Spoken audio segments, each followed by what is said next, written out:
The sin tax applies to adult content on the internet, whether it's OnlyFans or any other platform. Okay, so let's set the stage here quickly, because the dynamic that you're about to watch is honestly staggering. We've got Piers Morgan hosting, we've got a massively successful 21-year-old independent adult content creator named Sophie Rain, and then we have James Fishback. He's a Republican politician running for governor in Florida, and he's pitching a policy that is, frankly, it is wild. In year one, I will push for the first of its kind OnlyFans sin tax. If you are a so-called OnlyFans creator in Florida, you are going to pay 50% to the state on whatever you so-called earn via that online degeneracy platform. He wants to implement a sin tax, right? And what this means in the real world is that he wants to get the government to step in and forcibly seize 50% of the revenue generated by adult content creators. Half. He wants to take half off their income and funnel it straight into his own state projects. This is a dude in Florida. Florida is famously not a tax location, is it? But he wants 50% because he morally disagrees with what they do and how they make money. But watch exactly how he's trying to sell it. And it seems to me that your initial assertions before we spoke to Sophie, that she was, that people like her on OnlyFans are enslaved, they're being exploited, and then you do an analogy just now to drugs and whatever, which are illegal, obviously. Nothing she's doing is illegal. Notice that language there, by the way. Slavery, all the rest of it. It's part of the narrative that they sell. Somehow, these women, normally women, almost always they are women, they are both victims and they are the perpetrators. Every time. To be entirely of her own free will. She's very happy doing it. She's very popular doing it. Under the First Amendment... Well, have you asked her that, Piers? Have you asked her if she's happy? Under the First Amendment of the US Constitution, what business is it of yours to stick your oar in and want 50% of her cash? That is great framing there from Piers. Again, I will give Piers a hard time all the time, but lately he has been pushing back in a way that at least I appreciate. And you know what? You got to take them where you can find them. He's highlighting here that Sophie is operating entirely legally, right? Under her own free will and building a highly lucrative business. It is none of James's business. But notice his immediate reaction. Well, have you asked her that, Piers? Have you asked her if she's happy? Piers hasn't even finished his point, and James is already trying to derail it with this fake concerned interruption. He's jumping in, demanding to know whether anyone has actually checked whether she's truly content, whatever content means, with her life, because he's going to define it in a very specific way. It is all incredibly patronizing. He's instantly assuming that a young woman couldn't possibly be satisfied making her own financial choices, becoming very, very rich, and he's looking right past her agency. He's even projecting this whole narrative, this victim narrative, onto her. And why? Why is he doing this? Well, it's because he needs her to be a victim. If she's what she appears to be, a sharp, self-made creator making her own calls, that entire moral justification for taking 50% of her income completely falls apart, doesn't it?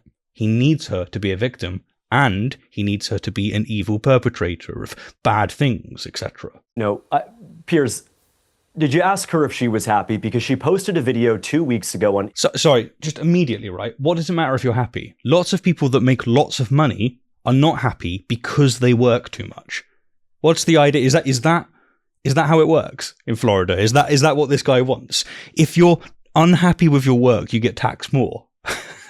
Is that what he's pushing? No, it's only to the jobs that he doesn't like. She posted a video 2 weeks ago on International Women's Day where she was interviewing her former self, who looked to be disappointed, who aspired to be, quite literally in Sophie Raine's own words, an astronaut. Sophie, you are smart. I know you. I know your family. You are capable of anything you put your mind to. And so when you're doing this little cute Spider-Man dance online and you're creating this adult content, know that person that you used to be still want something more out of you. And I, as the governor of the state, want every single woman in Florida to achieve their maximum potential. Wow. How condescending, huh?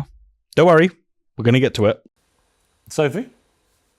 I think just realistically speaking, I'm very happy with where I am, and I promise I would never I would have never got to where I am without the platform. Like, I've built businesses outside of this. I am constantly, chasing new dreams and everything. Like, I'm very happy with where I am. So yeah, listen to the pure condescension dripping off this guy. And people wonder why he's polling bad, huh? Think it's quite clear. Here it is in action, right? He's literally trying to weaponize a childhood dream about being an astronaut to shame a self-made adult. It's pure emotional manipulation. It has absolutely zero to do with actual tax policy. And by the way, every kid wants to be an astronaut or a footballer or a president, etc. You get the point, right? That's what kids do. We have aspirations, we have dreams, which change as we grow up. Like, do you really think that this dude was in school going, I want to be a politician? No, he probably wanted to be a WWE star. And imagine if someone was going, sorry man, you shouldn't be a politician. In fact, we're going to tax you 50% as a politician. 50%. And I just want you to know that your dream's not dead. You can still be a WWE star. What are we doing here? Who aspired to be, quite literally in Sophie Raine's own words, an astronaut. Look, not becoming an astronaut doesn't mean that you've somehow let yourself down by ending up somewhere different. Often, where you land is because you've experienced the world and figured out what actually works for you, what actually regulates you. And Sophie just effortlessly, and she does this throughout this interview, by the way, just effortlessly shuts it down. Yeah, Sophie, you come from a devout Christian family, I understand. You grew up, by your own admission, pretty poor. The family didn't have much money, relied on food stamps as a child. You were working as a waitress. You then went on OnlyFans. You said you got fired from your restaurant job and your boss discovered the account and so on. And now, obviously, you've become incredibly successful and rich doing this. What do your family make of your transition into this world? They're actually very supportive of me. Definitely at first, they didn't really understand it and they were cautious of it. But I sat them down and I talked them through everything. I'm being safe. I'm doing everything legal. Like, I'm good. And they're very supportive of where I am. Cue the triggering, guys. Cue the triggering. It's not allowed in their worldview. You can't just be happy for someone. You can't say, fair enough. And are you genuinely happy? I am. I would have never. Sorry, Sophie, but you're not happy. You're not allowed to be happy. It doesn't work for their narrative, okay? You're not allowed to be happy and successful. You're not allowed. I am. I would have never. I own my own house. Who at 21 can say that? Like, this has gave me so much autonomy over my life, and I'm just so grateful for the platform, because I wouldn't have been here, especially in today's economy. Look at what she's highlighting there again, right? Autonomy, agency, being able to do what she wants, becoming successful. She owns her own house at 21 in today's economy, no less. Trump's amazing winning economy. She's operating completely within the law. She's keeping herself safe. She's pulled herself out of poverty, off food stamps, as she pointed out, and secured her own financial independence. Good. Nice. Good for you. And Fishback is sitting right there, listening to this, while actively pushing a policy designed to financially cripple her for it. He's looking at a young woman who has, achieved total financial freedom and probably generational wealth, and his instinct is to say, the state needs to step in and take a massive chunk off your income because I personally disapprove of how you earned it. Wow, America. Wow, Republicans. Incredible. So much for, don't step on me. So much for small government. I mean, notice that he's not saying the same about masculine-dominated roles. He's not saying that, military men, sorry, but you're going to have to pay 50% of your salary. More men are in the military than women. Sorry, I don't like war, we're going to campaign on no more wars. And part of that is that we're going to do a 50% salary tax on everyone in the army.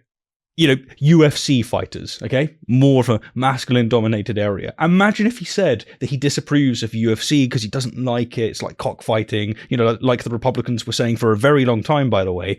And so he demands especially high and unique tax on their income. This is ridiculous, and it is incredibly revealing. He's just projecting his own personal discomfort onto her undeniable success. It would be hilarious if it wasn't so messed up. And no, this is not about safety. He's just trying to punish her independence. He's using taxation to enforce his own moral boundaries on someone else's legal business. And that is exactly where Piers is stepping in to actually pressure test that ridiculous policy. He's asking the one question that completely exposes the absolute hypocrisy of this moral grandstanding. Right, I mean, James Fishback, I'm thinking like of, say, the Kardashians, people like that, right? They're always stripping off and they're making millions, billions, actually, as a family, from their bodies predominantly. They don't have any other discernible real talent. It's just stripping off and being, in the media. And it's been very successful. Does your sin tax apply to them? The sin tax applies to adult content on the internet, whether it's OnlyFans or any other platform. Piers, let me... What does that mean? Adult content or any other platform? OnlyFans or any other platform. Precisely as Piers just pointed out. It's a blank check. And it's only going to expand as time goes on. They may decide, you know what, you're challenging us a little bit here, Piers. That's a sin. That's deplorable. We're going to tax your show. Obviously, it doesn't work like that because Piers is in the UK, but you get the point, right? That's what they get to do. They get to tax 50%, of anything they don't like, because that's what it is. It's about their morals. It's about them trying to force everyone to live according to their perspective. Look, if they don't want to celebrate the human condition, fuck off and do it on your own. Leave us to our own. Whether it's OnlyFans or any other platform. Piers, let me just ask Sophie a question. Sophie, if the number of women doing OnlyFans tripled in Florida tomorrow, would that be a good or a bad thing? I think honestly, it would be a great thing. A lot of women are trying to find different ways to make more income in a, heavily damaged economy. So I think that there should be those opportunities out there for these women to make an income. Let's pause on that. We really need to pin down on her actual argument before he starts trying to twist it into something that it absolutely isn't. She is simply stating a basic, undeniable point about survivability. The economy is struggling. People are feeling the pinch, and in a highly damaged financial landscape, having alternative avenues to make income, having actual viable choices, is a positive option. So I think that there should be those opportunities out there for these women to make an income. That's what she's saying. It's safe. It's under her watch. She does what she wants. Done. She's not saying, not saying that every woman in Florida should sign up. She isn't forcing anyone into anything. She's defending the opportunity, the pure, simple right to survive financially and maintain autonomy when traditional avenues aren't paying the bills. That's it.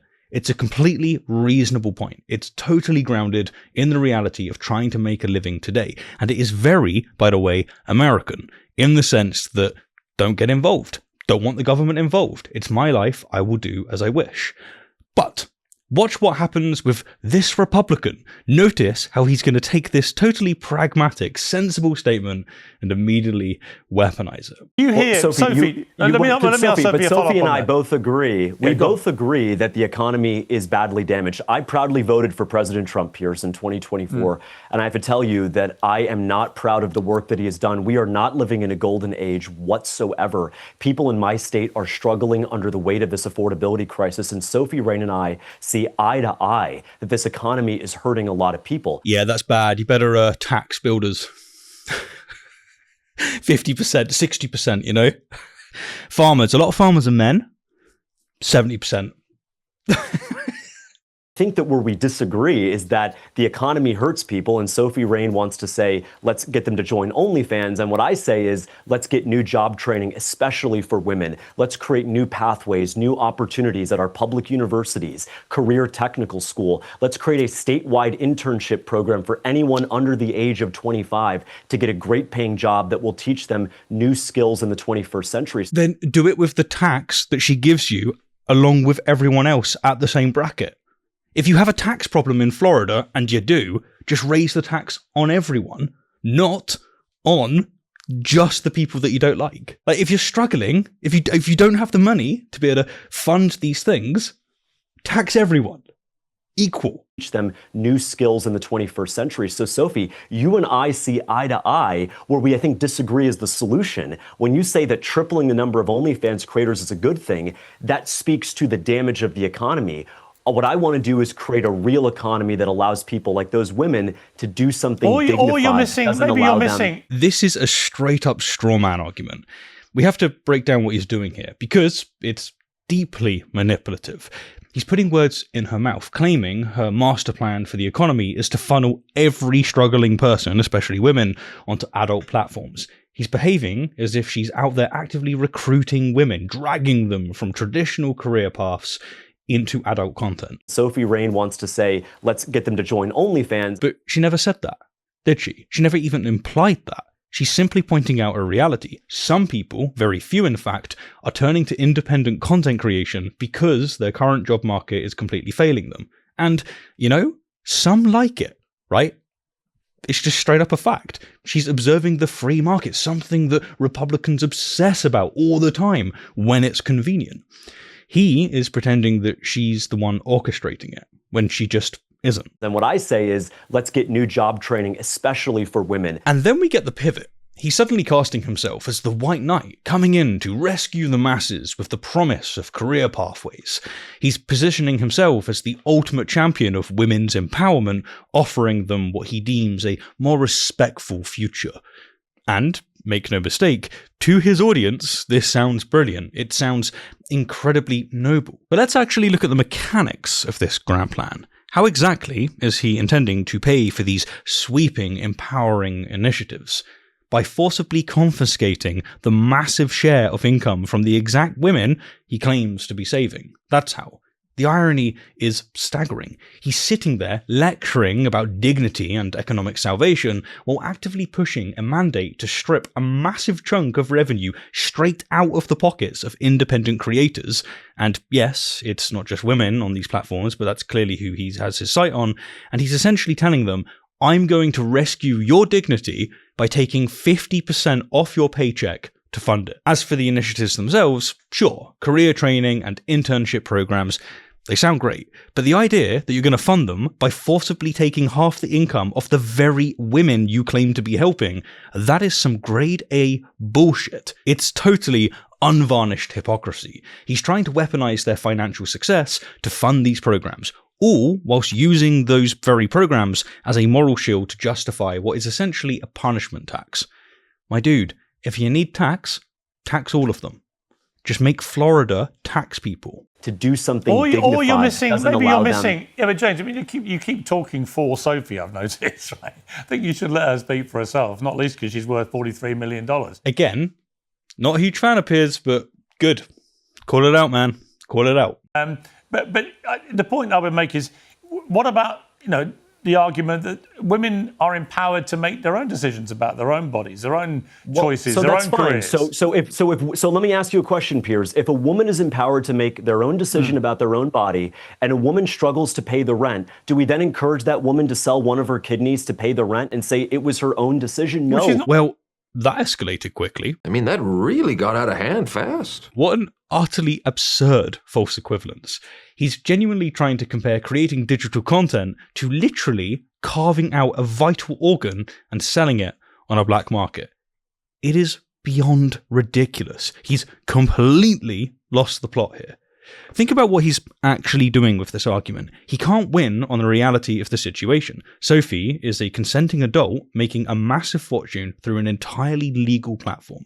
He can't beat the reality. So he has to invent a new one. He's desperately trying to reframe her financial autonomy as something harmful, as if posting content online is somehow equivalent to physically harming yourself. It's a classic panic move. When the moral argument falls apart, you just escalate the comparison until it sounds dangerous. Suddenly, posting photos online isn't just a career choice, it's practically equivalent to, a back alley organ harvesting. That is the strategy. He's not proving a point, he's just throwing out the most extreme, horrifying scenario that he can think of to avoid dealing with the fact that she is a grown adult making her own choices about her own body, about her own life, and her own career. And it is none of his business. Do we then encourage that woman to sell one of her kidneys to pay the rent and say it was her own decision? No, well, she's not selling her kidney. Women. She's not selling her kidney. Hold on. But where do you draw the line, Piers? She is imperiling her future as a mom, as a worker. She's like a multi-millionaire, my dude. She has more money than you're probably ever going to have. She's dominated. She's done the right moves. She's recognized the economy. Again, Republicans are meant to love the economy, love capitalism. And she's taken that for a ride. She's won. She's beaten you at your own game. And now you're like, oh, you've ruined your future prospects. Dude, she's going to make more from appreciation than you're going to make on a salary. Like, she's not going to struggle. Hold on. But where do you draw the line, Piers? She is imperiling her future as a mom, as a worker. You just heard Sophie say How is she was imperiling fired her from future her as a job. mother? I don't get that. Piers, How does she imperil her future as a mother? Well, let me tell you how. You just heard Sophie tell you that she was fired from her job when her boss found out her OnlyFans. Yeah. She was fired from her job. Yeah, because people just decided to fire her. People like you, right? It depends on what her job was, right? But there are plenty of jobs where that's none of the business off the business they work for. None. It's irrelevant, right? Remember, this comes from the same kind of people that tell you I should be able to post whatever I want on my social network feed. Anything I like, it doesn't matter how nasty it is or how deplorable, you must not fire me. There must be no repercussions for what I say and what I do in my private life, because then it counts as an attack on free speech and it's deeply un-American. And yet, here, it just, I swear, if they had values, I'd respect it. They just don't. It's one rule for me, one rule for you. That's it. Fired from her job when her boss found out her OnlyFans. Yeah. She was fired from her job. Yeah. And now, what is, with all due respect to Sophie, what are you going to tell your daughter in 10 or 15 years when all of these images are all over the internet and your daughter is being bullied in middle school and was told that you guys were Christians? With all due respect, what do you say then? It creates a real weight, a real tension between a mom and her children, and of course, a worker and her employer. I don't want to encourage women to go on OnlyFans and then get fired from their job and then have a real fight at home about what mommy did on the internet last week. Okay, Sophie? And there it is. This is exactly what happens when you've completely run out of road. His economic arguments? Oh, they're gone. They're dead on arrival. His entire policy proposal about creating some punitive new tax? Torn to shreds. Even that absurd comparison about harvesting organs, Piers just wasn't letting him get away with it. So, what's left? Well, when the logic spectacularly fails, you change the battlefield, right? He's immediately retreating right back to the good old-fashioned pearl clutching. Also, notice the language that he's using now. We're not talking about a new tax law or state intervention anymore at all. Suddenly, we're terrified about hypothetical unborn children.